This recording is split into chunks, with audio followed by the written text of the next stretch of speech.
For those of you who are hardcore preppers, let me just warn you ahead of time, today's video is not super important on that spectrum. It's more toward the homesteading side of things. However, in my opinion, it's pretty important that we know some of these simple things that we might take for granted if we're so used to getting cheeses off of our grocery store shelves, but have never had to learn how it's made. Stay tuned because in the next few minutes, I'm going to show you how to make this simple white paneer cheese two different ways, with fresh ingredients that you might have on hand, but when those are not available, how to make it out of powdered milk and ingredients that might be just on your shelf. It's extremely valuable for using up those supplies you've got, so stay with us.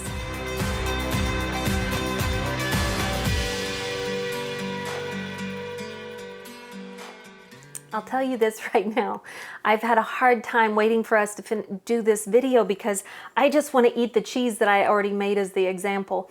It's so delicious. I've already taken several nibbles of it, so I can't wait for us to finish just so I can eat more cheese without you watching me.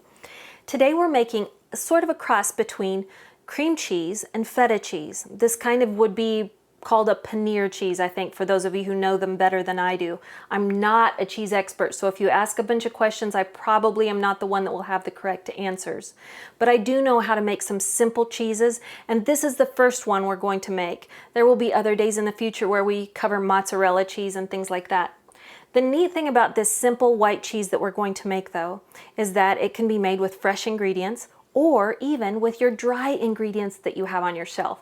So we're going to show you how to make it both ways, Lord willing, today. Also, I want to say this. We're going to be making in future videos a pizza in our Dutch oven. Well, with the simple bread that you put at the bottom and then to have cheese that you could put on that. Imagine if you haven't had cheese in a long time, how amazing that tastes. So being able to make everything homemade in your Dutch oven, including even the cheese that goes on your pizza, you're going to be so proud of yourself. Also, the noodles that you've saved, many of us have saved lasagna noodles and spaghetti noodles and things like that in our pantry just because they store so well. But do you have the ingredients to make the rest of that lasagna when it comes time? Well, this is the perfect cheese that goes in that. So in the future, if you wanted to get elaborate, you could even make it in your Dutch oven or regular oven if you've got electricity, but this is a wonderful cheese for that. All right, so let me just tell you up front what I do know about it. Ideally, you want not ultra pasteurized milk. So the fresher the better. If you've got something right out of the cow or the goat or the sheep, that is what you want.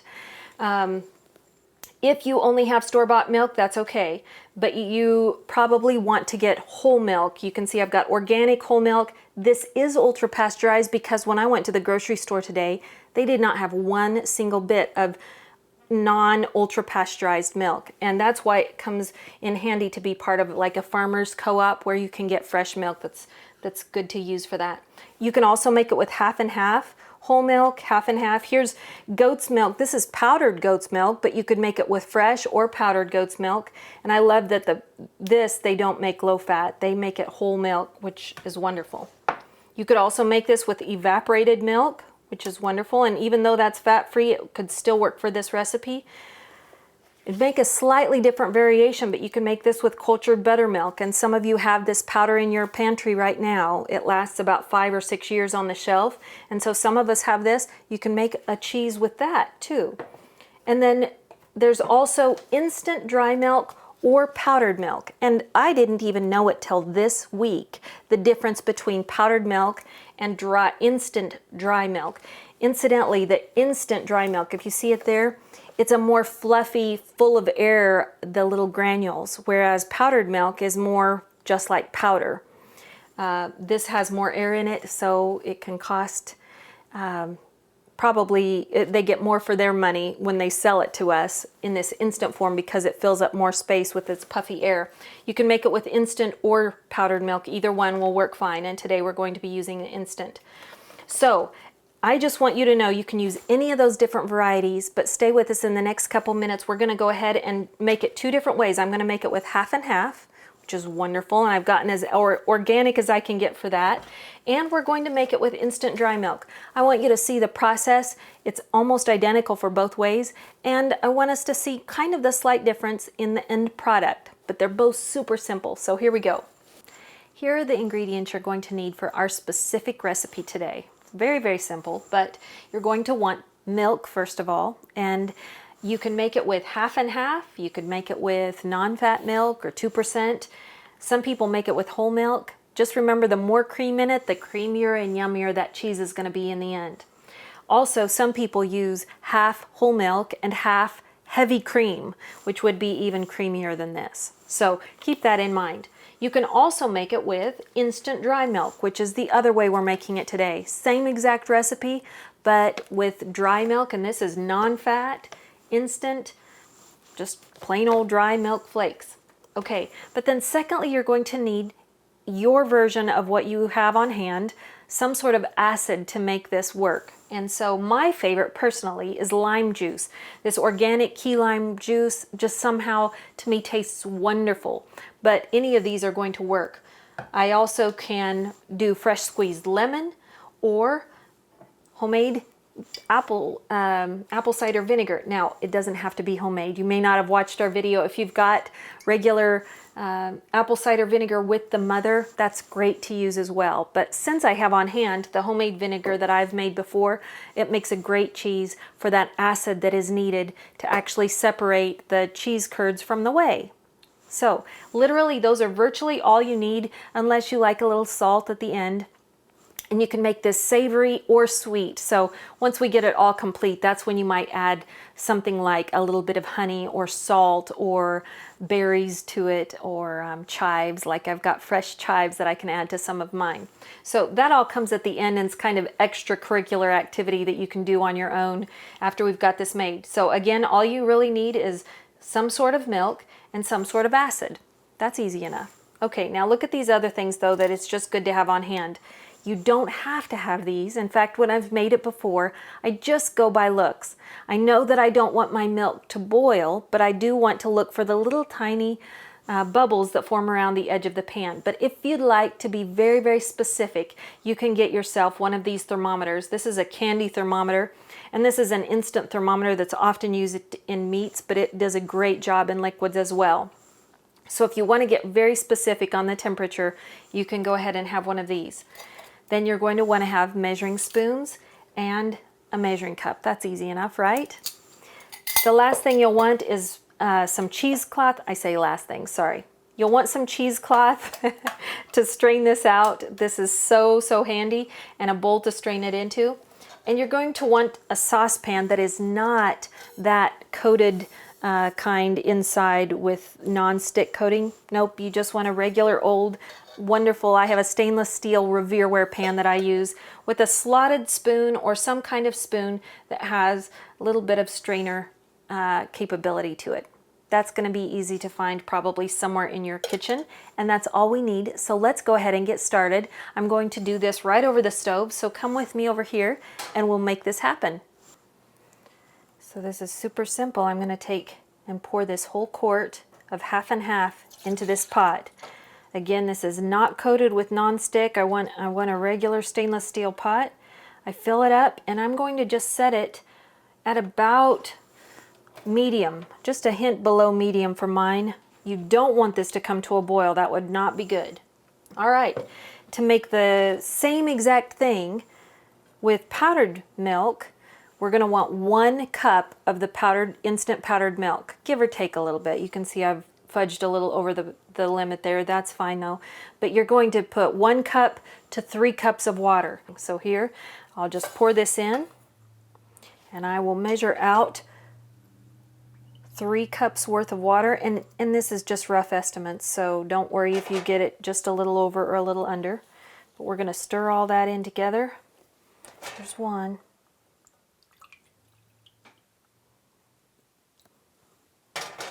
2. It's nice when the water is kind of lukewarm, not too cold and not too warm. It's going to mix in with that powdered milk just a little bit better, and so that it doesn't get all clumpy. But if you've got a whisk nearby, you can use that, or that slotted spoon that you'll use later. You might notice a little bit of bubbling going on in the powdered milk version, and that's okay. Don't be deceived. That doesn't mean it's time to make it into cheese just yet.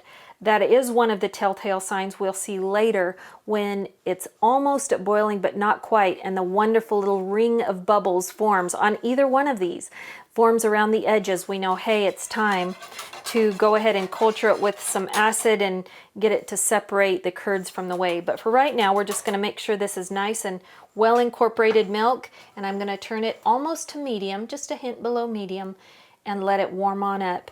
You want it to warm slowly, not too fast, and you're going to want to stir these occasionally just to make sure there's nothing attaching to the bottom of the pan or any kind of scalding going on. You're just watching them very close, but they're both going to be almost the identical process. We'll just wait for these to warm up to about 140 to 180 degrees. But really, if you just watch, you're going to see that ring of bubbles, and we know, hey, it's almost time. So meet me back here in a few minutes and we'll show you what that looks like. All right, so I'm looking at both of these and it's so interesting. They're both about 180 degrees. This is the half and half, and you can see the little tiny bubbles right around the edges. Very, very delicate looking bubbles. We don't want it to get up to 212 boiling point, but we don't want it to be too cool either. So this is ready to go. And then look over here at the one that was made with dry milk, and you can see it's got lots of bubbles, almost like when we first stirred it up with the stir stick. I can't even remember what the name of that is. When we first stirred it with this, it made bubbles about like that, and they calmed down. But now it's bubbled up again, and this is also at 180. So the next step is simply to measure out one at a time 1 tablespoon of the acid. So for us, again, we could use lemon juice or vinegar, but we're going to use lime juice. It works just as well. You're going to turn the heat off on both of these, and I'm going to just stir in slowly for about 1 full minute 1 tablespoon of lime juice. And let's watch what happens. There's 1 tablespoon there. And 1 tablespoon here. And now we're just going to stir that slowly in, and we're waiting for the whey to separate from the curds. And so you're going to see it look just a little bit different. It may or may not on this first minute that we stir this in, but then we'll add some more. You'll see a slight difference in there. It's kind of fluffy. Also, it's interesting getting these both up to 180. This half and half, none of it stuck to the bottom of the pan at all. But I did notice that even though I stirred it plenty, this over here, see how that's separating? It's wonderful. Now over here, I'm going to go ahead and stir this up slowly. I was going to say when I got this up to 180, I did notice that there is just a little bit of the milk solids that have attached to the bottom of the pan. So I'm not really trying to scrape those off. I'm just kind of letting those be as they will be and going ahead and just stirring this for about 60 full seconds with that lime juice, giving it a chance to do its thing, where it's going to separate out, and you'll see curds and whey actually separating out. You can add up to 3 of these tablespoons, 1 at a time. So we've added 1, we'll stir it for a minute, and then you'll add another 1. And if 2 is enough, you don't need to add the 3rd. You just are going to add it until it has enough acid in there to do the sufficient job.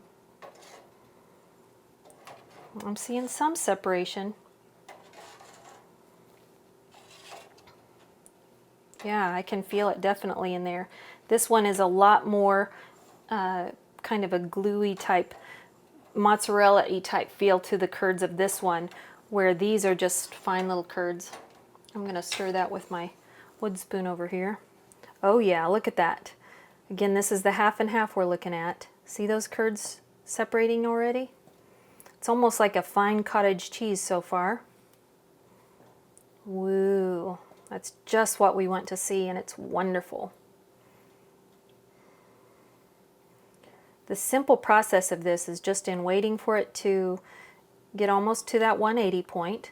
Then we add the lime juice so that it curdles, and then we are going to let it rest for just a few minutes and then strain it in the cheesecloth and get all the whey separated from the curd, and then you have your cheese. It's that simple. So we'll give this a minute more. And I'm going to put 1 more tablespoon in that.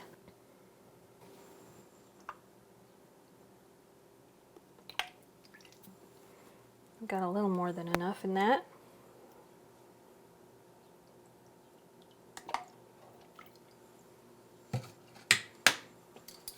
All right, let's stir it and see what we get.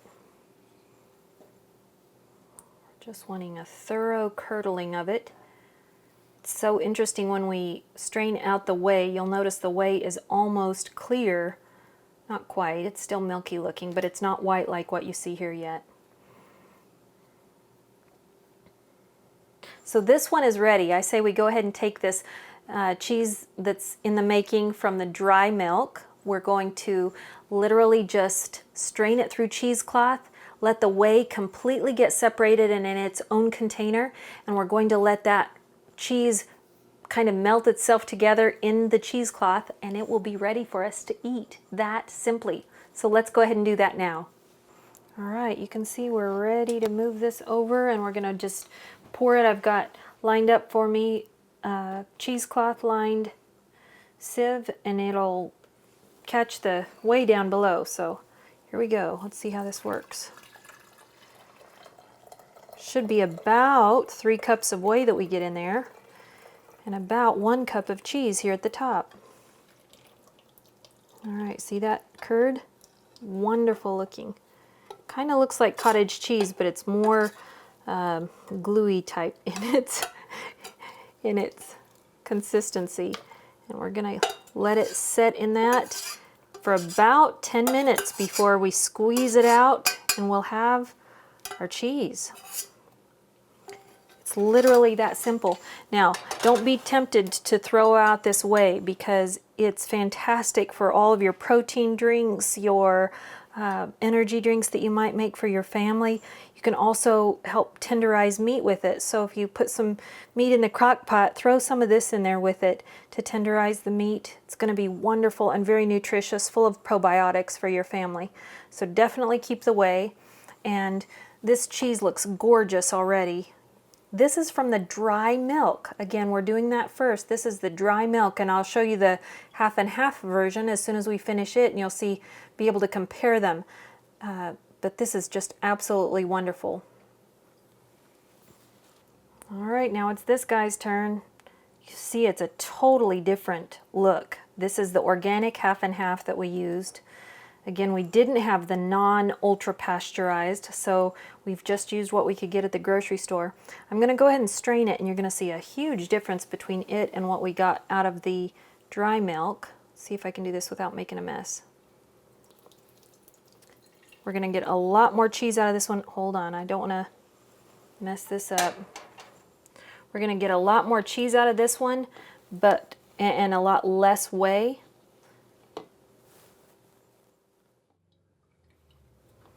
This one will take a lot longer to strain because it's a smaller curd and it's going to clog up those holes sort of in the weave of the cloth. So we just have to be patient with it and give it some time and let it sit for about 15 minutes on this.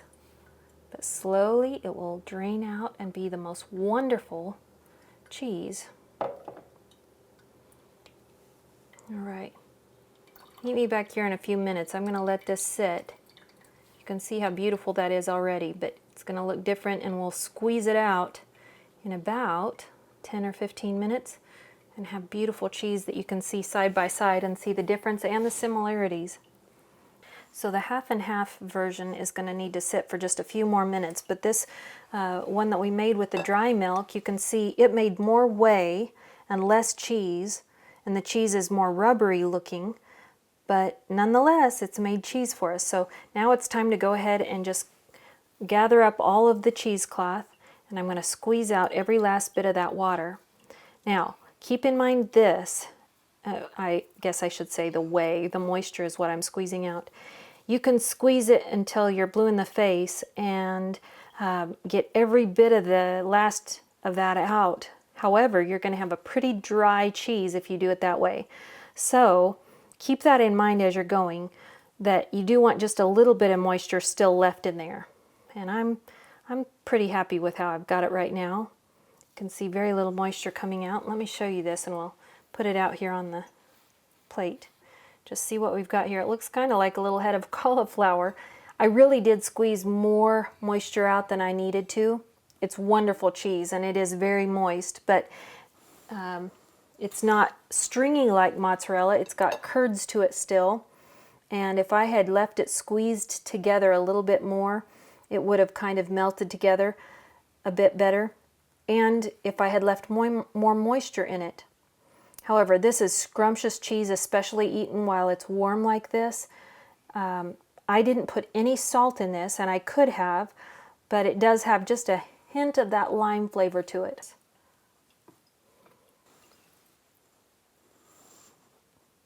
Absolutely delicious. I taste a little hint of the lime. I think this would be great sweet or savory, and I may add some salt and chives to it next. It's chewy, it's very fulfilling. It does not have any taste of dry milk to it at all. You've got to try this, and this is one of the things that your family will love if you needed to make cheese for them from dry milk. It's time for us to squeeze this one up, and I just want to let you know that if you wanted cream cheese replacement very quickly and easily, it wouldn't be authentic cream cheese, but you could take this, and many people do. If you want it creamier, you just add a smidgen of the cream right back in with this in a bowl and add your salt to it or whatever else you need to, and then you can run it through a blender and it just makes a very, very smooth cream cheese replacement. You wouldn't really hardly know the difference at all, especially after it has set for about a day. But for right now, for our purposes, I want you to see what it looks like just the way it is. I'm going to go ahead and squeeze this out, all the rest of the moisture that's in there. And I could only fit about half of the cheese curd in this. So you're going to see them side by side as a comparison, but you'll be amazed that this is only half of what you get from the real half and half. I say real, it's all real milk, but you know what I'm saying. It's much creamier, but if you want it even creamier, you can go ahead and add some. You can add some cream right to it, or a little bit of the whey. Some people add the whey back to it. Okay, I'm going to open this up, and immediately you'll notice it's a much smaller curd in there. Smells wonderful. I'm going to put it on the plate next to this. And let me just take a spoon here. I want you to see the difference in this, just so you can kind of get a sense for the texture. So this one is very much like cream cheese or a small curd ricotta cheese. See that? Now, if I added cream with this and blended it up, it would be absolutely smooth, so you wouldn't get any of this little curd that you're seeing here. But it's got a wonderful flavor to it, very, very creamy. And we didn't squeeze quite as much moisture out of this one. Now, going over here, when I try to cut this with a spoon, you'll notice it's too rubbery too. This is really more of a similar, going toward a mozzarella type. If I had left a little bit of the moisture in it, I really did squeeze too much out. But you get the idea, this is a much more rubbery cheese, and yet they're both absolutely wonderful and could be used in different ways. I could have worked harder at making this more this consistency, but it's never going to be quite like the real half and half with all that nice fat. That's really what made the difference. I should have said earlier that you can get whole fat, whole dry milk, and that would have made an exceptional cheese, a lot closer to this that we made with the half and half. This is fantastic in its own right though, so I'm not knocking it at all. This is with no fat in it at all. Fantastic cheese. It just doesn't look like much right here. I wish I had a beautiful photoshopped version of it so that you could see what it's supposed to look like on Pinterest or something. But this tastes amazing, and I'm gonna go ahead and taste it off camera. I already know how wonderful this is. I love it on everything from pizza, lasagna, salads, anything that you would use ricotta or cream cheese or any of these soft white cheeses on. This is just exceptional, and you made it yourself. So go experiment in the kitchen, have fun making this recipe, tell me how it turns out, and share this video with a friend who might enjoy making it with you. Till I see you on the next video, God bless you, and go out and be a blessing to someone today.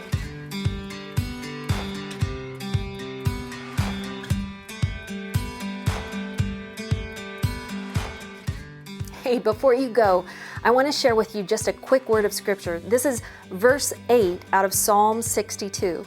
It says this: "Trust in the Lord at all times, O people. Pour out your heart before Him. God is a refuge for us." Now, go be bold, be courageous, and seek God's wisdom. And let's meet at the banquet table and swap adventure stories.